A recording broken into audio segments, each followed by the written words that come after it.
Hello students, I welcome you all to the YouTube channel understanding basics. आज हम अपना chapter 4 which is India's external relations, इस chapter को हम शुरू करेंगे। तो बेसिकली हम लोग क्या करेंगे, इसका इंट्रोडक्शन पढ़ेंगे। इंट्रोडक्शन में जो ओवरव्यू दिया हुआ है उसको समझेंगे, एंड जो उसका फर्स्ट टॉपिक है ना, इंटरनेशनल कॉन्टेक्स्ट, इस टॉपिक को हम यहाँ पर समझेंगे। ठीक है, तो चलिए शुरू करते हैं।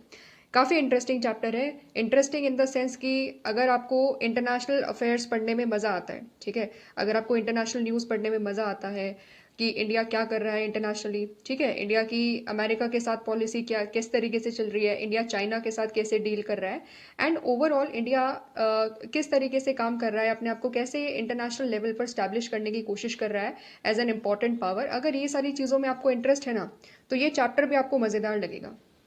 क्योंकि आज जो कुछ भी इंडिया अपनी फॉरेन पॉलिसी में कर रहा है, उसका जो बेस है, उसका जो फाउंडेशन है ना, वो जो उसका जो बेस है, उसका फाउंडेशन है, वो इस चैप्टर में हम यहाँ पर समझेंगे कि स्टार्टिंग से जब भारत को आज़ादी मिली तो आखिरकार इंडिया ने अपनी फॉरेन पॉलिसी को कैसे डिसाइड किया कि हम दुनिया के साथ कैसे डील करेंगे। ठीक है, फॉरेन पॉलिसी क्या होती है, इंपॉर्टेंट चीज़ है, थोड़ा सा समझ लेते हैं कि what is a foreign policy. Foreign policy basically एक स्ट्रैटेजी होती है। ठीक है, इट इज़ अ स्ट्रैटेजी जो एक कंट्री फॉलो करती है, और ये एक ऐसी स्ट्रैटेजी होती है जिसके ज़रिए कंट्री अपना नेशनल इंटरेस्ट अटेन करने की कोशिश करती है। नेशनल इंटरेस्ट का मतलब क्या है, जैसे कोई भी कंट्री नेशनल इंटरेस्ट एक काफ़ी वाइड मीनिंग वाला शब्द है। ठीक है, इसको हम कोई एक या दो डेफिनेशन के अंदर हम इसको सम अप नहीं कर सकते, इसमें काफ़ी सारी चीज़ें आ सकती है। तो जनरली नेशनल इंटरेस्ट में क्या होता है, जैसे पावर, हर कंट्री क्या कर रही है, अमेरिका क्या कर रही है, अपनी हिजीमोनी क्रिएट करने की हमेशा कोशिश करती है। अमेरिका को क्या बोला जाता है, सुपर पावर। और अमेरिका जो भी पॉलिसी चलती है, जो भी काम करती है इंटरनेशनल लेवल पे, तो वो सारी चीज़ें क्यों कर रही है अमेरिका, इसीलिए कर रही है क्योंकि अमेरिका अपनी स्टेटस को मेंटेन करना चाहती है। वहीं दूसरी तरफ अमेरिका को पता है कि भाई चाइना क्या कर रहा है, चाइना उसको चैलेंज करने की कोशिश कर रहा है। एंड चाइना इकोनॉमिकली हो, टेक्नोलॉजिकली हो, मिलिटरीली हो, हर जगह पर एक तरीके से क्या कर रहा है, अमेरिका को compete करने की कोशिश कर रहा है, अमेरिका से आगे निकलने की कोशिश कर रहा है। ठीक है, तो नेशनल इंटरेस्ट की जब हम बात करते हैं तो हर कंट्री अपनी पावर को इंक्रीज करने की कोशिश करती है। उसमें उसमें नेशनल इंटरेस्ट की जब हम बात करते हैं तो it is not just about कि पावर की बात करी जा रही है, बट सिक्योरिटी भी एक इंपॉर्टेंट एस्पेक्ट है नेशनल इंटरेस्ट का। अपनी देश की टेरिटोरियल इंटीग्रिटी बनाए रखना, यानी कि अपने देश की सीमाओं की रक्षा करना, ये भी नेशनल इंटरेस्ट का एक तरीके से ऑब्जेक्टिव है। और भी बहुत सारी चीज़ें हैं जो हम नेशनल इंटरेस्ट में डिफाइन कर सकते हैं। ठीक है, ओवरऑल आइडिया क्या है कि देखो भाई, किसी भी कंट्री की जो फॉरेन पॉलिसी है, उसका ऑब्जेक्टिव ये है कि वो अपने नेशनल इंटरेस्ट को हमेशा एक तरीके से उसको अटेन करती रहे। ठीक है, तो अब हम यहाँ पर फॉरेन पॉलिसी को तो हमने समझ लिया। अब हम फटाफट से क्या करते हैं, फटाफट से हम लोग इस चैप्टर में आखिरकार क्या पढ़ेंगे उसको समझते हैं। ठीक है, देखो, ये जो आपकी बुक है ना, politics in India since independence, अब तक हम लोगों ने इसमें 3 चैप्टर कवर करे। ठीक है, उसमें हमने क्या पढ़ा, उसमें हमने अब तक जितनी भी चीज़ें हमने कवर करी है, वो इंडिया की डोमेस्टिक चैलेंजेस, डोमेस्टिक का मतलब क्या होता है, इंडिया के देश के अंदर के। ठीक है, यानी कि इंडिया की बाउंड्री के विद इन जो चैलेंजेस थे वो सारे हमने डील करे। जैसे फर्स्ट चैप्टर में अगर आपको याद हो तो हमने अपना जो चैलेंज था नेशन बिल्डिंग का, उसको डील करा कि हम पार्टीशन हो गया हमारा, उसके बाद हमने पार्टीशन के बाद जो बाउंड्रीज थी उसको डिसाइड किया, राइट। फिर उसके बाद इंटीग्रेशन ऑफ प्रिंसली स्टेट्स किया, लिंग्विस्टिक रीऑर्गेनाइजेशन करा, तो वो हमारा इंटरनल चैलेंज था, डोमेस्टिक चैलेंज था। दूसरा बड़ा चैलेंज था इंडिया में डेमोक्रेसी को स्टैब्लिश करना, तो वो भी भारत की बात है। भारत के अंदर ही तो हमें डेमोक्रेसी स्टैब्लिश करनी है, हमें थोड़ा ना पाकिस्तान में स्टैब्लिश करनी है डेमोक्रेसी, या चाइना में स्टैब्लिश करनी है डेमोक्रेसी, राइट। तो वो क्या था हमारा एक तरीके से इंडिया का डोमेस्टिक चैलेंज था कि इंडिया के अंदर हम डेमोक्रेसी स्टैब्लिश करेंगे, जनरल इलेक्शन सही तरीके से करेंगे, ये सारी चीज़ें। तीसरा बड़ा चैलेंज जो डोमेस्टिक चैलेंज था वो था इंडिया का प्लान्ड डेवलपमेंट करना, इकोनॉमिक डेवलपमेंट करना, क्योंकि भारत को क्या करना है, एक तरीके से विकास के रास्ते पर लेकर चलना है। तो वो भी क्या था, उसमें भी जो हमने 5 ईयर प्लान वगैरह बनाया, तो वो इंडिया की डोमेस्टिक पॉलिसी थी। ठीक है, इंडिया की इकोनॉमिक पॉलिसी थी। तो ये सारी चीज़ें अब तक हमने जो पढ़ी है वो भारत के अंदर की तो बात हमने देख ली, इंडिया के डोमेस्टिक चैलेंजेस को तो हमने कवर कर लिया।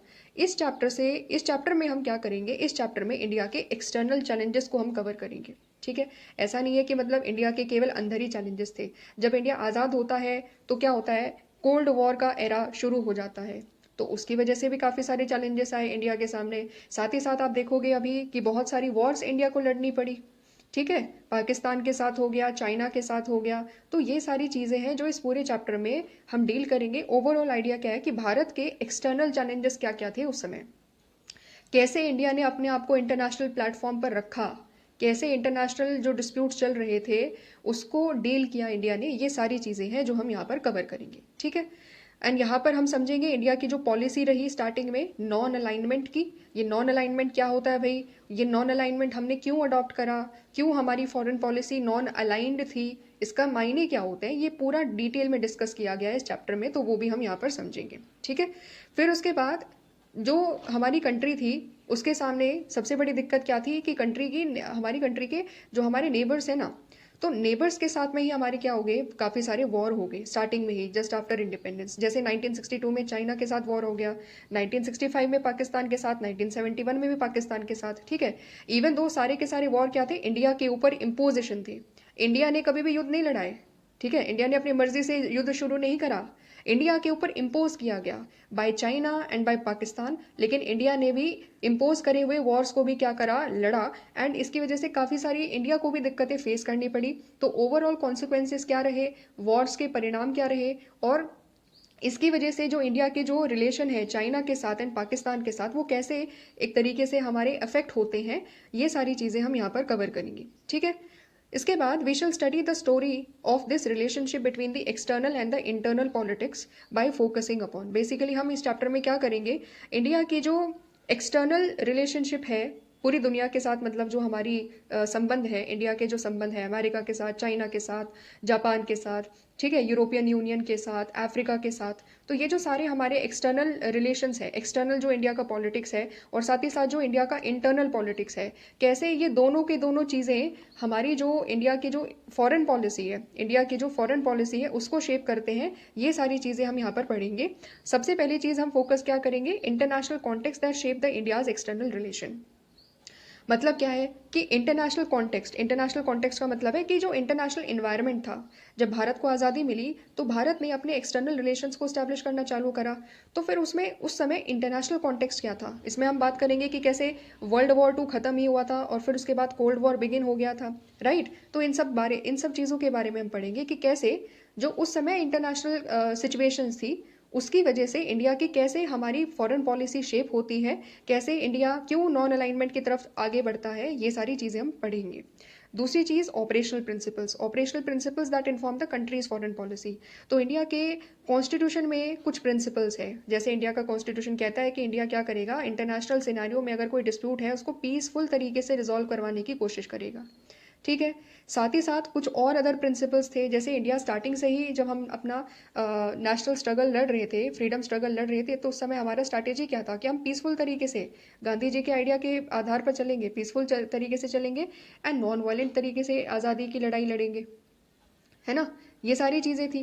तो इन सब चीज़ों की वजह से ये सारी चीज़ें क्या है, हमारे ऑपरेशनल प्रिंसिपल्स थे जिसने हमारी कंट्री की जो फॉरेन पॉलिसी थी उसको एक तरीके से शेप करा। तो इनको भी डिटेल में हम यहाँ पर समझेंगे। तीसरी बड़ी चीज़ क्या होगी, history of India's relations with China and Pakistan. तो इंडिया का जो रिलेशंस रहा है चाइना के साथ में, पाकिस्तान के साथ में, उसको भी यहाँ पर हम डिटेल में समझेंगे। एंड नेक्स्ट इंपॉर्टेंट चीज़ है the evolution of India's nuclear policy. तो इंडिया की जो न्यूक्लियर पॉलिसी रही है, इंडिया की न्यूक्लियर डॉक्ट्राइन क्या रही, जैसे स्टार्टिंग में अगर आप देखोगे, जब हम पढ़ेंगे न्यूक्लियर पॉलिसी को, तो आप देखोगे कि इंडिया स्टार्टिंग से क्या रहा है, स्टार्टिंग में इंडिया रिलेक्टेंट था। ठीक है, इंडिया की लीडरशिप रिलेक्टेंट थी कि भाई देखो न्यूक्लियर की वजह से हो सकता है हमें भी खतरा हो, और मतलब इंडिया क्या है, स्टार्टिंग से वो इंडिया बोल रहा है कि India is a peaceful country. तो अगर इंडिया एक न्यूक्लियर वेपन रखेगा तो मे भी हो सकता है कि इंडिया को बाकी सभी देश देखे कि नहीं, इंडिया तो पीसफुल नहीं है क्योंकि इसके पास तो न्यूक्लियर वेपन आ गया है। तो इस तरीके से हमारा स्टार्टिंग में रिलक्टेंट थे हम लोग कि नहीं, हमें न्यूक्लियर वेपन नहीं रखना चाहिए। फिर ऐसा क्या हुआ, क्या चेंजेस ऐसे हुए कि इंडिया को समझ में आया कि नहीं, हमें भी क्या करना पड़ेगा, हमें भी खुद को एक न्यूक्लियर पावर बनाना पड़ेगा। तो क्या क्या हमारी न्यूक्लियर पॉलिसी है, क्या हमारी न्यूक्लियर डॉक्ट्राइन है, वो क्या कहती है, और हमारे प्रिंसिपल्स क्या है कि हम कब न्यूक्लियर वेपन्स को यूज़ करेंगे, किसके ऊपर यूज़ करेंगे, ये सारी चीज़ें हैं जो हम यहाँ पर इस चैप्टर के अंदर डील करेंगे। ठीक है, तो देखो काफ़ी मज़ेदार है। ठीक है, बहुत इंटरेस्टिंग चैप्टर होने वाला है, काफ़ी सारी चीज़ें हमें ये चैप्टर बता करके जाएगा और हमारा जो नॉलेज का जो बेस है उसको काफ़ी ज़्यादा वाइडन अप करेगा। ठीक है, शुरू करते हैं अपना जो फर्स्ट टॉपिक है, इंटरनेशनल कॉन्टेक्स्ट। यहाँ पर हम देखो क्या करेंगे, इंटरनेशनल कॉन्टेक्स्ट में हम ये समझेंगे कि जब भारत आज़ाद हो रहा था उस समय इंटरनेशनल सिनेरियो क्या था, उस समय अंतर्राष्ट्रीय स्तर पर क्या चीज़ें हो रही थी, क्या डेवलपमेंट्स हो रहे थे, और उसकी वजह से इंडिया की जो फॉरेन पॉलिसी है वो कैसे शेप होती है। ठीक है, तो ये सारी चीज़ें हम शुरू करेंगे, अंडरस्टैंड करते हैं। चलिए, क्या बोला गया है कि जब इंडिया को आज़ादी मिली, इंडिया इंडिपेंडेंट बना, तो उस समय जो इंटरनेशनल कॉन्टेक्स्ट था, यानी कि जो अंतर्राष्ट्रीय जो एक तरीके से सिनेरियो था उस समय, जो अंतर्राष्ट्रीय माहौल था, वो बहुत ज़्यादा क्या था, चैलेंजिंग था। चैलेंजिंग क्यों था, क्यों चैलेंजिंग हम लोग कह रहे हैं, उसको समझते हैं। सबसे पहली चीज़ क्या थी कि पूरी दुनिया में उस समय अगर आप देखोगे, the world had witnessed a devastating war and was grappling with the issues of reconstruction. Challenges क्या थे, सबसे बड़ा चैलेंज क्या था कि उस समय अगर आप देखोगे 1939 से लेकर 1945 तक क्या चला है, सेकेंड वर्ल्ड वॉर चला है, राइट। भारत को आज़ादी कब मिली, 1947 में। तो इसीलिए बोला जा रहा है कि उस समय इंडिया जो ऑल ओवर वर्ल्ड था, वो वॉर का जो डिवास्टेशन था ना, उसको फेस कर रहा था। ठीक है, वॉर के रेपरकशंस पूरी दुनिया झेल रही थी, इकोनॉमी बहुत ज़्यादा गिर गई थी, काफ़ी सारे लोगों की जान चली गई थी, और बहुत ज़्यादा डिस्ट्रक्शन था ओवरऑल। इस समय भारत को आज़ादी मिलती है। ठीक है, और दूसरी बड़ी बात क्या है कि जब ये सेकेंड वर्ल्ड वॉर खत्म हो जाता है, तो हमें पता है कि कोल्ड वॉर का एरा शुरू हो जाता है। ये चीज़ आपने दूसरी बुक में पढ़ी होगी, कंटेम्प्रेरी वर्ल्ड पॉलिटिक्स में, राइट। कोल्ड वॉर क्या है, किस तरीके से वर्ल्ड दो पार्ट में डिवाइड हो गया, communist bloc and capitalist block, ये सारी चीज़ें भी थी। तो इस समय भारत आज़ाद होता है।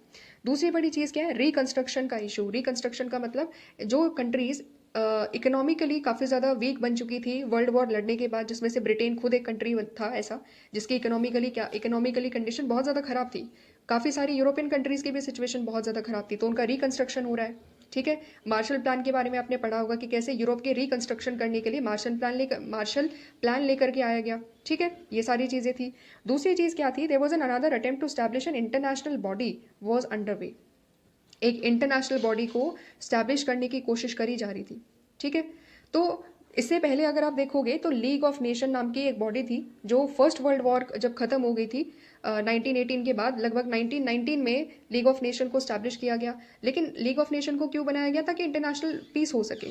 लेकिन क्या पीस और कॉपरेशन हो पाया कंट्रीज में, नहीं हो पाया, तभी तो सेकेंड वर्ल्ड वॉर हुआ। तो यहाँ पर कोशिश क्या करी गई, एक दोबारा से एक नई बॉडी हम लोग बनाने की कोशिश कर रहे थे, which was united nation organisation. ठीक है, 1945 में यूनाइटेड नेशन ऑर्गेनाइजेशन को सेटअप किया गया, और इसका एम क्या है, इसका एम है इंटरनेशनल लेवल पर पीस और कोऑपरेशन को इंश्योर करना। तो ये सारी चीज़ें उस समय हो रही थी, एक इंटरनेशनल बॉडी बनाई जा रही थी, and many new countries were emerging as a result of collapse of colonialism. दूसरी बड़ी और बड़ा चैलेंज क्या था उस समय, कॉलोनलिज्म कोलैप्स हो रहा था। क्यों हो रहा था, क्योंकि जो कंट्रीज पहले कॉलोनियल पावर थी, उनकी घर की इकोनॉमी, उनकी डोमेस्टिक इकोनॉमी पर बहुत ज़्यादा गलत प्रभाव पड़ रहा था, क्योंकि उन्होंने काफ़ी सारे वॉर्स लड़ लिए थे।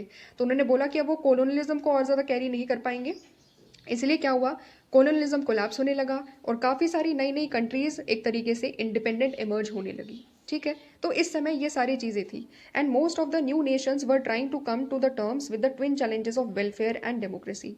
जो कंट्रीज जिसको इंडिपेंडेंस मिल रही थी, तो उसके सामने क्या था, दो चैलेंजेस थे। वेलफेयर करना है लोगों का, और दूसरी बड़ी चीज़ क्या थी, अपने यहाँ पर डेमोक्रेसी स्टैब्लिश करना है। इंडिया के सामने भी तो यही चैलेंज था, इंडिया को भी आज़ादी मिली, तो इंडिया के सामने भी चैलेंज था कि भाई हमें गरीबी भी दूर करनी है, एजुकेशन को प्रमोट करना है क्योंकि इलिटरेसी इतनी ज़्यादा है, ये सारी चीज़ें करनी, और साथ ही साथ में डेमोक्रेसी को भी स्टैब्लिश करना है। तो इतना ज़्यादा चैलेंजेस से भरा हुआ इंटरनेशनल कॉन्टेक्स्ट था जब इंडिया को क्या मिली, आज़ादी मिली। ठीक है, apart from these factors at the global level, India had its own share of concern. यानी कि इंटरनेशनल लेवल पर तो चैलेंजेस थे ही, ये बात तो बिल्कुल एक्सेप्ट करेगी।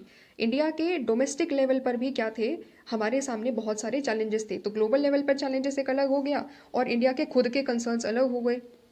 जैसे सबसे पहला कंसर्न क्या था, the British government left behind the legacy of many international dispute. हमें पता है कि ब्रिटिश गवर्नमेंट ने क्या करा, बहुत सारी इंटरनेशनल डिस्प्यूट्स की लीगेसी छोड़ करके गई। मतलब ब्रिटिश गवर्नमेंट ने ब्रिटिश गवर्नमेंट की वजह से सबसे बड़ी प्रॉब्लम क्या आई, पार्टीशन की वजह से इंडिया और पाकिस्तान की जो प्रॉब्लम है वो ओरिजिनेट हो गई। ठीक है, दूसरी बड़ी चीज़ क्या हुई, दूसरी बड़ी चीज़ हुई कि ब्रिटिशर्स ने जब बाउंड्री ड्रॉ करी ना, तो वो ढंग से बाउंड्री ड्रॉ करके नहीं गए, और इसी की वजह से इंडिया और चाइना के बीच में जो आज के टाइम में जो बॉर्डर डिस्प्यूट चल रहा है ना, उसका ओरिजिन वहाँ पर है, क्योंकि ब्रिटिशर्स बहुत क्लियर तरीके से डिमार्केट करके नहीं गए। ठीक है, इंडिया बोल रहा है कि नहीं भाई बाउंड्री यही है, चाइना बोल रहा है कि नहीं हम तो नहीं मानेंगे ये बाउंड्री है। ठीक है, हमारे हिसाब से तो चाइना क्या कहता है, चाइना कहता है कि हमारे हिसाब से जो हम मान रहे हैं वही सही है। तो यहाँ पर अगर ब्रिटिशर्स और ढंग से चीज़ों को क्लियर करके जाते कि कौन सी बाउंड्री किसकी है, कहाँ पर मेन बाउंड्रीज है, अगर ढंग से ड्रॉ करके जाते तो शायद ये प्रॉब्लम्स ना होती जो आज इंडिया को फेस करनी पड़ रही है। ठीक है, तो ये उस समय जब भारत आज़ाद हुआ तो उसकी वजह से काफ़ी सारे इंटरनेशनल डिस्प्यूट्स भारत को फेस करने पड़ रहे थे, बाउंड्री डिस्प्यूट्स खास तौर पर। दूसरा, पार्टीशन की वजह से तो अपने आप बहुत ज़्यादा प्रेशर था इंडिया के ऊपर, और पॉवर्टी एलिवेशन तो करना ही था इंडिया को, राइट। तो ये पूरा का पूरा ओवरऑल कॉन्टेक्स्ट है जिसमें इंडिया ने क्या करा, इंडिया ने पार्टिसिपेट करना चालू करा in the world affair as an independent nation state. कि भाई अंदर, भारत के अंदर तो बहुत सारे चैलेंजेस है ही, लेकिन इंटरनेशनल स्पेयर में भी चैलेंजेस है, वहाँ पर भी दुनिया भर के चैलेंजेस है। लेकिन फिर भी इंडिया ने क्या करा, इंडिया ने डील करना चालू करा, इंडिया ने पार्टिसिपेट करना चालू करा वर्ल्ड अफेयर्स में। कि ठीक है, नो डाउट इंडिया खुद अभी डेवलप करने की कोशिश कर रहा है, इंडिया में खुद मल्टीपल चैलेंजेस हैं, हम उसको भी देखेंगे। और बाहर जो चैलेंजेस है, कोल्ड वॉर का जो चैलेंज है, ठीक है, ये सारी चीज़ें भी हम फेस करेंगे। तो इंडिया ने इस तरीके से, इस कंडीशन में क्या करा, एक तरीके से दुनिया का जो एक तरीके से जो वर्ल्ड लेवल पर जो वर्ल्ड अफेयर्स का जो प्लेटफॉर्म है ना, जो वर्ल्ड अफेयर्स का जो प्लेटफॉर्म है, वहाँ पर इस तरीके से इस कंडीशन में कदम रखा कि ठीक है, भारत के अंदर भी चैलेंजेस है, उसको भी देखेंगे, और बाहर के चैलेंजेस को भी देखेंगे। इस तरीके से हमने अपनी चीज़ों को डिसाइड करना चालू करा, राइट। इसके बाद अगर आप देखोगे तो जब आज़ाद हुआ भारत तो इंडिया ने क्या करा, India decided to conduct its foreign relation with an aim to respect the sovereignty of all other nations and to achieve security through the maintenance of peace. And this aim finds an echo in the directive principles of the state policy. काफ़ी important चीज़ है, exam के perspective से भी important है, CUET में भी पूछी जा सकती है और बोर्ड में भी पूछी जा सकती है। क्या है भाई, पहले समझते हैं और फिर उसके बाद समझेंगे कि एग्जाम में क्या पूछा जाएगा। यहाँ पर ये बोल रहा है कि इंडिया ने, जब हम लोगों ने डिसाइड किया कि ठीक है अब हम वर्ल्ड अफेयर्स में पार्टिसिपेट करेंगे, इंटरनेशनल अफेयर्स में पार्टिसिपेट करेंगे, हम अलग अलग कंट्रीज़ के साथ संबंध बनाएंगे, रिलेशनशिप स्टैब्लिश करेंगे, तो इंडिया ने ये बोला कि हम अपना जो फॉरेन रिलेशन है ना, जो हम अपने विदेश संबंध है, वो कैसे, किस एम के साथ करेंगे। हमारा एम होगा कि हम दुनिया की जो अलग अलग कंट्रीज़ हैं उनकी सोवरेनिटी को रिस्पेक्ट करेंगे। सोवरेनिटी क्या होती है, सोवरेनिटी का मतलब होता है संप्रभुता, हिंदी में इसको क्या कहते हैं, संप्रभुता। Sovereignty means supreme authority, supreme authority. अब इसको समझ लो यहाँ पर कि what is exact meaning of sovereignty. जैसे फॉर एग्जांपल, इंडिया जब आज़ाद हुआ ना तो India became a sovereign country. India क्या बन गया, एक संप्रभु देश बन गया। मतलब ये है कि इंडिया के इंटरनल अफेयर्स में क्या चीज़ें होंगी, डिसीजन मेकिंग कैसे करी जाएगी, वो सब इंडिया की गवर्नमेंट करेगी, इंडिया के लोग करेंगे, कोई दूसरी कंट्री डिसाइड नहीं करेगी। जैसे इंडिया जब एक तरीके से ब्रिटिशर्स का रूल था इंडिया में, India was not a sovereign country, क्योंकि ब्रिटिशर्स डिसाइड कर रहे थे कि भारत में क्या हो गया, क्या नहीं होगा, है ना, भारत में किस तरीके से चीज़ें होंगी, सब कुछ ब्रिटिश गवर्नमेंट डिसाइड कर रही थी। दैट इज़ वाई उस समय India was not a sovereign country. लेकिन ब्रिटिशर्स से आज़ादी मिली तो भारत की एक तरीके से जो सुप्रीम अथॉरिटी है भारत में, कि कौन डिसाइड करेगा कि इंडिया में क्या होगा, किस तरीके से डेवलपमेंट होगा, तो वो भारत के लोगों में पावर आई, इंडिया की गवर्नमेंट के पास ही वो power I, and that is how India क्या बन गई, एक सोवरेन कंट्री बन गई। तो सोवरेनिटी का मतलब क्या है, सबसे पहला जो यहाँ पर हम बोल रहे हैं कि इंडिया ने ये, इस गोल के साथ इंडिया ने अपनी फॉरेन रिलेशंस को मैनेज करने की कोशिश करी कि देखो हम सबसे पहले क्या करेंगे, हर कंट्री की संप्रभुता को हम रिस्पेक्ट करेंगे, क्योंकि हमें पता है कि संप्रभुता कितनी ज़्यादा इंपॉर्टेंट है। अगर इंडिया को सोवरेनिटी मिली है इतने समय की स्ट्रगल के बाद, तो हमने डिसाइड किया था कि हम किसी भी दूसरी कंट्री के इंटरनल अफेयर्स में इंटरफेयर नहीं करेंगे, किसी दूसरी कंट्री के अंदर की चीज़ों को हम मैनेज करने की कोशिश नहीं करेंगे, वो कंट्री खुद डिसाइड करेगी। ठीक है, तो इस तरीके से हमने कहा कि we are going to follow the principle of sovereignty and we are going to respect the principle of sovereignty of all other nation. पहली चीज़ ये। दूसरी चीज़ क्या है, achieve security through the maintenance of the peace. ठीक है, दूसरी चीज़ क्या है कि हमने बोला कि हम क्या करेंगे, इंटरनेशनल लेवल पर भी हम सिक्योरिटी को अटेन करने की कोशिश करेंगे, और वो कैसे, पूरी दुनिया में शांति बनाए रख कर हमने डिसाइड करा कि हम क्या करेंगे, पूरी दुनिया में पीस मेंटेन करने की कोशिश करेंगे। एंड ये सारे जो प्रिंसिपल्स हमने बात करी है अभी, रिस्पेक्टिंग सोवरेनिटी या इंटरनेशनल लेवल पर भी पीस मेंटेन करने के लिए कुछ कदम उठाएंगे इंडिया, तो वो कैसे, ये कहाँ पर दिखाई देता है, ये हमारे कॉन्स्टिट्यूशन में लिखा हुआ है। कहाँ पर लिखा हुआ है ये हमारे कॉन्स्टिट्यूशन में लिखा हुआ है, ये इंडिया के जो directive principles of state policy है उसमें लिखा हुआ है। अब हम यहाँ पर चलते हैं तो हमें चीज़ें और ज़्यादा क्लियर हो जाएगी। Directive principles of state policy क्या है, पार्ट 4 ऑफ इंडियाज कॉन्स्टिट्यूशन में from article 36 to article 51 of India's constitution क्या दिया हुआ है, उसमें दिया हुआ है, बात करी गई है directive principles of state policy की। डायरेक्टिव प्रिंसिपल्स क्या है भाई, directive principles are a certain set of directives है, ये कुछ गाइडलाइंस है जो इंडिया का कॉन्स्टिट्यूशन दे रहा है, किसको, इंडिया की गवर्नमेंट को, कि देखो गवर्नमेंट आपको ये सारी चीज़ें करनी है। ठीक है, और सिमिलरली इसी चीज़ के चलते हुए आर्टिकल 51 क्या करता है? आर्टिकल 51 एक ऐसा आर्टिकल है जो इंडिया को बता रहा है कि इंटरनेशनल लेवल पर इंडिया को कैसे काम करना है, अंतर्राष्ट्रीय संबंधों को इंडिया को कैसे काम करना है, अंतर्राष्ट्रीय संबंध कैसे बनाने हैं, किन प्रिंसिपल्स को इंडिया को फॉलो करना है अपनी फॉरेन रिलेशंस को स्टैब्लिश करते हुए। ये हमारा आर्टिकल 51 या हमारे जो डीपीएसपी है वो हमें इस तरीके से गाइड कर रहे हैं। ठीक है, तो आर्टिकल 51 एक इंपॉर्टेंट आर्टिकल है जो एग्जाम में पूछा जा सकता है कि कौन सा डीपीएसपी है इंडिया का जो इंडिया को international peace and security establish करने के लिए डायरेक्शन देता है, गाइडलाइंस देता है। तो कौन सा है भाई? आर्टिकल 51। ठीक है, ओके। तो article 51 of Indian constitution lays down some of the directive principles of the state policy on the promotion of international peace and security. तो इंटरनेशनल पीस एंड सिक्योरिटी को कैसे मेंटेन करना है उसके लिए कुछ गाइडलाइंस दी हुई है, एक एक करते हुए अंडरस्टैंड करेंगे। सबसे पहली गाइडलाइन क्या है? State shall endeavour to promote the international peace and security. सबसे पहली गाइडलाइन यही है कि जो इंडिया की गवर्नमेंट है ना वो क्या करेगी? वो कोशिश करेगी कि इंटरनेशनल लेवल पर पीस बना रहे और इंटरनेशनल सिक्योरिटी क्या हो सके? इंटरनेशनल सिक्योरिटी बनी रहे। ठीक है, तो ये सबसे पहली जिम्मेदारी दी गई इंडिया के कॉन्स्टिट्यूशन ने कि इंडिया क्या करेगी? इंडिया जब भी किसी कंट्री के साथ फॉरेन रिलेशंस मेंटेन करेगी तो कोशिश करेगी कि वो पीसफुल रिलेशंस को मेंटेन करे, दूसरी कंट्री के साथ बहुत शांतिपूर्वक तरीके से वो अपने संबंध को बना करके रखे। ठीक है, तो ये चीज़ है। दूसरी, maintain just and honourable relations between the nation. Her countries के बीच में क्या करेंगे हम लोग? जस्ट रिलेशंस को मेंटेन करेंगे, उनकी सोवरेनिटी को रिस्पेक्ट करेंगे और एक तरीके से ऑनरेबल रिलेशंस को मेंटेन करने की कोशिश करेंगे। यानी कि जैसे हम अपनी अपनी इंडिपेंडेंस को हम मानते हैं, हम कहते हैं कि हमारे लिए हमारी इंडिपेंडेंस इंपॉर्टेंट है and we are respecting our independence, ठीक वैसे ही हम दूसरी कंट्री की इंडिपेंडेंस को भी रिस्पेक्ट करेंगे, उनके इंटरनल मैटर्स में इंटरफेयर नहीं करेंगे। ठीक है, और हर कंट्रीज़ के साथ हम जस्ट तरीके से रिलेशंस मेंटेन करने की कोशिश करेंगे, ऑनरेबल तरीके से रिलेशंस को मेंटेन करने की कोशिश करेंगे। थर्ड इंपॉर्टेंट चीज़ क्या है यहाँ पर? Respect for international law and treaty obligations in the dealings of organised people with one another. International law और इंटरनेशनल ट्रीटी, ये यहाँ पर बोला गया है कि हम क्या करेंगे, इंडिया क्या करेगी, जो भी इंटरनेशनल लॉ है या कोई भी इंटरनेशनल ट्रीटी है जिसको इंडिया ने साइन करा है उसको इंडिया रिस्पेक्ट करेगी। जैसे इंटरनेशनल लॉ अगर ये कहता है कि इंटरनेशनल लेवल पर हमें पीस एंड हार्मनी को स्टैब्लिश करना है तो इंडिया उस चीज़ को रिस्पेक्ट करेगी। इंडिया कभी भी ऐसा नहीं करेगी कि इंडिया मन मर्जी से कभी भी दूसरी कंट्री के ऊपर क्या कर रही है, अपने आप अटैक कर रही है। ठीक है, इंडिया कभी भी किसी कंट्री के ऊपर इम्पोज नहीं करेगी वॉर को। बाकी कंट्रीज एक तरीके से क्या कर रही है, बाकी कंट्रीज के पास directive principles of state policy नहीं है ना, तो इसलिए वो लोग क्या करते हैं, इसलिए वो लोग इंडिया के ऊपर वॉर इम्पोज कर रही थी, चाहे पाकिस्तान की बात करें चाहे चाइना की बात करें। लेकिन इंडिया के कॉन्स्टिट्यूशन में लिखा हुआ है कि इंडिया बिना किसी रीजन के क्या नहीं करेगी, क्योंकि इंडिया का मोटो क्या है कि देखो हमें इंटरनेशनल पीस एंड सिक्योरिटी को मेंटेन करना है।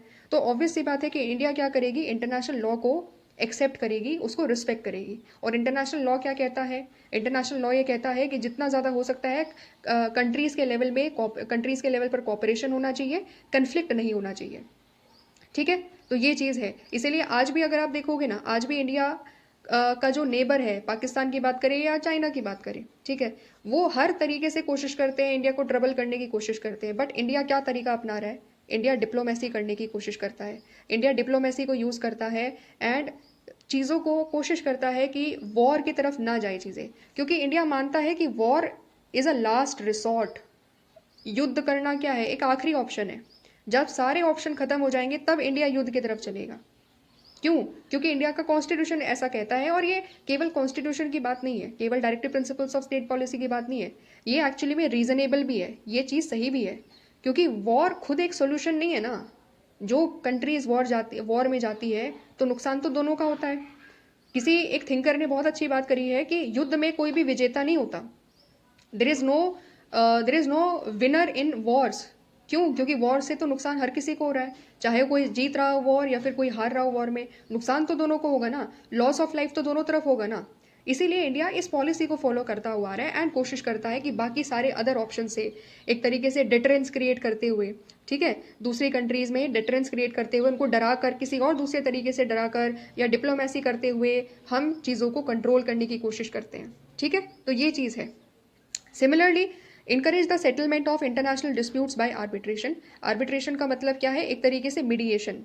मीडिएशन का मतलब मध्यस्थता, कि अगर जो हमारी इंटरनेशनल डिस्प्यूट्स हो रहे हैं, सपोज किसी दो कंट्रीज में अगर कोई डिस्प्यूट हो रहा है, तो इंडिया कोशिश क्या करेगा, इंडिया कोशिश करेगा एक तरीके से बीच में इंटरवीन करने की, और दोनों ग्रुप्स को एक साथ एक टेबल पर बिठा करके बातचीत करवाने की कोशिश करेगा, आर्बिट्रेशन के तरीके से प्रॉब्लम्स को रिजॉल्व करवाने की कोशिश करेगा, ताकि ये दोनों कंट्रीज वॉर में ना जाए, दोनों कंट्रीज युद्ध के लिए तैयार ना हो जाए। कोशिश करी जानी चाहिए कि क्या किया जा सके, इंडिया मीडिएट करे, ठीक है, इंडिया बीच में एक तरीके से इंटरफेयर करे और दोनों से बातचीत हो, दोनों से बातचीत हो करके एक समाधान निकालने की कोशिश इंडिया करेगा, ठीक है। अगर आप इंटरनेशनल न्यूज़ को फॉलो करते हो तो जो रशिया एंड यूक्रेन की जब वॉर की बात आती है, तो आज भी इंडिया कोशिश क्या कर रहा है, इंडिया ने कोशिश यही करा था इस पर्टिकुलर पॉइंट ऑफ टाइम पर भी, कि इंडिया यूक्रेन के साथ में भी बात कर रहा था, इंडिया रशिया के साथ में भी बात कर रहा था, एंड दोनों के बीच में एक तरीके से कोशिश करी जा रही थी कि ये जो वॉर है उसको रोक दिया जाए, किसी तरीके से सिचुएशंस को कंट्रोल में किया जाए, एंड इंडिया दोनों से बातचीत करते हुए कोशिश कर रहा था कि ये डिप्लोमेसी पर बात आए, ये वॉर खत्म होए और चीज़ें कैसे हो, डिप्लोमेसी के जरिए एक तरीके से सिचुएशंस को कंट्रोल में लेकर के आ जाए, दोनों कंट्रीज कुछ ना कुछ किसी एक पर्टिकुलर चीज़ पर तो कम से कम एग्री कर जाए, राइट। तो ये चीज़ आज भी दिखती है। जो हमारे directive principles of state policy है, वो ऐसा नहीं है कि केवल हमारी कॉन्स्टिट्यूशन में लिखे हुए हैं, नहीं, जो अभी हमने एग्जाम्पल्स बताए हैं, एग्जाम्पल्स जो अभी हमने डिस्कस करे, वो बता रहा है कि ये हमारे डायरेक्टिव प्रिंसिपल्स हम आज पूरे तरीके से एक्चुअली में हर चीज़ को हम फॉलो भी कर रहे हैं और प्रैक्टिकली उसको लागू भी कर रहे हैं। हमारी आज की जो फॉरेन पॉलिसी है उसमें भी ये चीज़ दिखाई देती है, ठीक है, समझ में आ गया। तो ये सारे प्रिंसिपल्स हैं, राइट, ये सारे प्रिंसिपल्स हैं जो हमारी जो फॉरेन पॉलिसी है उसको गाइड करते हैं, and article 51 is very important, examination perspective से इंपॉर्टेंट है, और डायरेक्टिव प्रिंसिपल्स में ये चीज़ लिखी हुई है, वो तो हमें याद हो ही गया, ठीक है। आगे बढ़ते हैं। Just as both the internal and the external factors guide the behavior of an individual or a family, both domestic and the international environment influence the foreign policy of a nation। क्या बोला जा रहा है यहाँ पर, ये बोला जा रहा है कि देखो भाई, किसी भी एक इंडिविजुअल का अगर बिहेवियर की हम बात करें तो उसको अफेक्ट दो फैक्टर्स करते हैं, इंटरनल फैक्टर्स करते हैं, एक्सटर्नल फैक्टर्स करते हैं। जैसे फॉर एग्जाम्पल, इंटरनल फैक्टर्स कैसे एक इंडिविजुअल के बिहेवियर को अफेक्ट करते हैं। फॉर एग्जाम्पल, कोई एक बच्चा है तो उसके अंदर से वो चीज़ आती है कि यार मुझे पढ़ाई में बहुत अच्छा करना है, अंदर से ही वो चीज़ है, और अंदर से मेहनत भी है, एक तरीके से फीलिंग आती है कि हाँ मुझे अपनी पढ़ाई को बहुत सीरियसली लेना है, या अगर कोई स्पोर्ट्स में है तो वो बहुत ज़्यादा कमिटेड है अपनी स्पोर्ट्स के तरफ, ठीक है, बहुत ज़्यादा ऑनेस्ट है अपनी स्पोर्ट्स को लेकर या अपनी स्टडीज़ को लेकर। तो वो क्या है, वो इसकी इंटरनल फीलिंग है, वो उसका एक इंटरनल फैक्टर है। देर इज़ अ डिज़ायर, उसके अंदर एक डिज़ायर है कि भाई मुझे इस फील्ड में, उस करियर में, इस पर्टिकुलर एस्पेक्ट में बहुत अच्छा काम करना है। तो इसीलिए क्या होगा, इसीलिए इस इंटरनल पुश की वजह से वो बहुत अच्छी मेहनत भी करेगा और वहाँ पर सफल होने के लिए जितना हो सकता है प्रयास भी करेगा, राइट। तो इंटरनल फैक्टर अफेक्ट कर रहे हैं ना उसके बिहेवियर को, ठीक वैसे ही एक्सटर्नल फैक्टर भी अफेक्ट करते हैं एक इंडिविजुअल के बिहेवियर को। एक्सटर्नल फैक्टर क्या है, सपोज किसी की फैमिली की, एक इंडिविजुअल से बहुत ज़्यादा बड़ी एस्पिरेशंस है, ठीक है, मतलब फैमिली स्टार्टिंग से बोल रही है कि तुझे तो ये बनना है, तुझे तो ये एग्ज़ाम क्लियर करना है, या तुझे फैमिली को गरीबी से दूर करना है, गरीबी से ऊपर लेकर के जाना है, ठीक है, गरीबी मतलब पूरी फैमिली को एक तरीके से गरीबी रेखा से उठाना है, इस तरीके से सिचुएशन है। तो वो क्या है, वो एक तरीके से उसका एक्सटर्नल पुश है, फैमिली की तरफ से मोटिवेशन हो, या फिर इतनी ज़्यादा बड़ी एस्पिरेशन या उम्मीद जब फैमिली रख देती है तो वो एक एक्सटर्नल फैक्टर के तौर पर काम करता है, एंड वो मोटिवेशन के तौर पर काम करता है, और फिर इंडिविजुअल के बिहेवियर को रेगुलेट करता है, क्योंकि इंडिविजुअल फिर सोचता है कि यार मेरे पीछे मेरा परिवार है, अगर मैं कुछ बन गया तो मेरे परिवार की सिचुएशंस चेंज हो जाएगी, उनकी लाइफ अगर चेंज हो जाएगी ना, तो वो उसको और ज़्यादा मोटिवेट करेंगे, और ज़्यादा मेहनत करने के लिए मोटिवेट करेगा, ठीक है। अगर कुछ सिचुएशन में उसको एक तरीके से सक्सेसफुल नहीं भी हो पाता है, किसी एक एग्जाम में अगर वो कुछ नंबर से रह भी जाता है, या कुछ फेलियर्स भी उनको देखने पड़ते हैं ना, तो यार फैमिली पुश करेगी उसको दोबारा से कि कोई बात नहीं, ये चीज़ें तो होती रहती है, तुम अपनी मेहनत चालू रखो। समझ में आ रहा है। तो ये चीज़ें हैं कि दोनों के दोनों फैक्टर्स इंपॉर्टेंट होते हैं लाइफ में, इंटरनल फैक्टर्स भी और एक्सटर्नल फैक्टर भी, और दोनों के दोनों ही हमारे जो बिहेवियर है ना, चाहे इंडिविजुअल के बिहेवियर की बात करें चाहे फैमिली के बिहेवियर की बात करें, तो वो उसको अफेक्ट करते हैं। तो जो चीज़ एक इंडिविजुअल के ऊपर लागू होती है वही सेम टू सेम चीज़ किसी कंट्री की फॉरेन पॉलिसी पर भी लागू होती है। मतलब कि जो किसी भी कंट्री की जो फॉरेन पॉलिसी है उसको भी इन्फ्लुएंस, उस कंट्री के डोमेस्टिक फैक्टर्स भी इन्फ्लुएंस करते हैं, और इंटरनेशनल जो फैक्टर्स है, इंटरनेशनल एनवायरनमेंट में जो चेंजेस आ रहे हैं वो भी उसको अफेक्ट करते हैं। एग्जाम्पल लेते हैं तो चीज़ें और ज़्यादा क्लियर हो जाएगी। जैसे कंट्री का डोमेस्टिक फैक्टर क्या है, जैसे कंट्री की इकोनॉमी एक डोमेस्टिक फैक्टर है, कंट्री की इकोनॉमी एक डोमेस्टिक फैक्टर है, कंट्री का डिफेंस हो गया, कंट्री की सिक्योरिटी हो गया, तो ये तो एक कंट्री के अंदर के मैटर्स हो गए, तो डोमेस्टिक मैटर हो गया। अब जैसे कि इंडिया की जो फॉरेन पॉलिसी है उसमें हम क्या कर रहे हैं, जो हमारी साउथ ईस्ट एशियन कंट्रीज़ है जिसको एशियन ग्रुप्स भी कहते हैं, उसके साथ इंडिया लगातार क्या कर रहा है, अपनी ट्रेड इकोनॉमी की जो कॉपरेशन है उसको और ज़्यादा स्ट्रेंथन कर रहा है। क्यों कर रहा है भाई, रीज़न क्या है? रीज़न ये है कि जो एशियन कंट्रीज़ है ना, वहाँ से हम कोशिश कर रहे हैं कि इंडिया में क्या हो सके, इंडिया में इन्वेस्टमेंट और ज़्यादा हो सके, इनके साथ हमारे ट्रेड रिलेशंस और ज़्यादा अच्छे हो सके। ठीक है, ये सारी चीज़ें हैं, मतलब एक तरीके से इनके साथ रिलेशंस इस्टेब्लिश करने के साथ में हमारा ऑब्जेक्टिव ये है कि इंडिया की इकोनॉमी को और ज़्यादा क्या हो, इंडिया की इकोनॉमिक ग्रोथ और ज़्यादा अच्छी हो। समझ में आ रहा है? तो हमारा जो इकोनॉमिक गोल है, इंडिया को एक तरीके से इंडिया की जीडीपी को ग्रोथ करना, वो हमारी ये जो फॉरेन पॉलिसी है एशियन कंट्रीज़ के साथ जो हमारी इकोनॉमिक रिलेशंस है उसको शेप कर रहा है। ठीक वैसे ही आप अमेरिका की बात कर लो, जापान की बात कर लो, किसी भी कंट्री के साथ जब कोई भी कंट्री का कोई भी रिप्रेजेंटेटिव इंडिया में आता है तो क्या होता है, बहुत सारे एग्रीमेंट्स किए जाते हैं।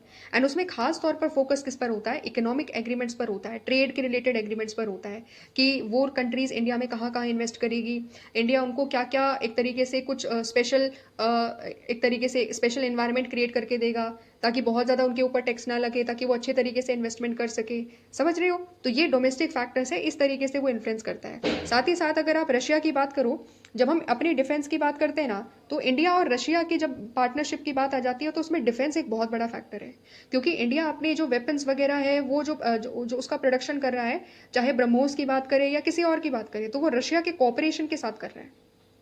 ठीक है, तो इंडिया क्या करे, अपने डिफेंस एंड सिक्योरिटी के मैटर्स को और ज़्यादा स्ट्रेंथन करने के लिए रशिया के साथ हमेशा क्या करता है, एक अच्छे बॉन्ड को मेंटेन करने की कोशिश करता है। समझ में आ गया? तो भारत के जो डोमेस्टिक मैटर्स है वो इस तरीके से इंडिया के डोमेस्टिक मैटर्स इन्फ्लुएंस करते हैं इंडिया की जो फॉरेन पॉलिसी है उसको। अब एनवायरमेंट की बात करें तो अब हम यहाँ पर कुछ चीज़ें समझेंगे। हुआ क्या कि जब सेकेंड वर्ल्ड वॉर खत्म हुई तो कोल्ड वॉर का एरा शुरू हुआ। ठीक है, कोल्ड वॉर में क्या हो रहा था, कोल्ड वॉर में जो पूरा का पूरा जो वर्ल्ड था, जो पूरा का पूरा वर्ल्ड था, एक तरीके से सारी के सारी कंट्रीज का डिवीजन हो गया था। किसमें? दो क्लियर कैंप्स में। ठीक है, कोल्ड वॉर की वजह से क्या हुआ था, पूरी दुनिया में जितनी भी कंट्रीज थी ना वो दो पार्ट्स में डिवाइड हो गई। पहला पार्ट क्या था? पहला पार्ट था कि एक था कैपिटलिस्ट ब्लॉक, राइट, एक था कैपिटलिस्ट ब्लॉक जो कि यूएसए एंड जो अदर वेस्टर्न कंट्रीज है उनके द्वारा लीड करा जा रहा था। और दूसरी तरफ क्या था, एक तरीके से कम्युनिस्ट ब्लॉक था जिसको लीड कौन कर रहा था, यूएसएसआर कर रहा था। ठीक है, तो कोल्ड वॉर में जब पूरी दुनिया एक तरीके से दो पार्ट में बट गई थी, उस समय जो कंट्रीज आज़ाद हो रही थी, ठीक है, जो रिसेंटली क्या हो रही थी, आज़ाद हो रही थी, तो एक तरीके से जो इंडिपेंडेंट बन रही थी, तो वो क्या थी, उनकी सिचुएशंस की अगर आप देखोगे तो वो रिसोर्सेज के लिए काफ़ी सारी कंट्रीज क्या होने लगी, कुछ कंट्रीज यूएसए की तरफ चली गई रिसोर्सेज की वजह से कि भाई उनको क्या, देखो सीधी सी बात है, जब कोई कंट्री आज़ाद होती है तो उनके पास बहुत सारे रिसोर्सेज तो थे नहीं, क्योंकि रिसोर्सेज का एक्सप्लॉयटेशन हो चुका था कोलोनियलिज्म की वजह से।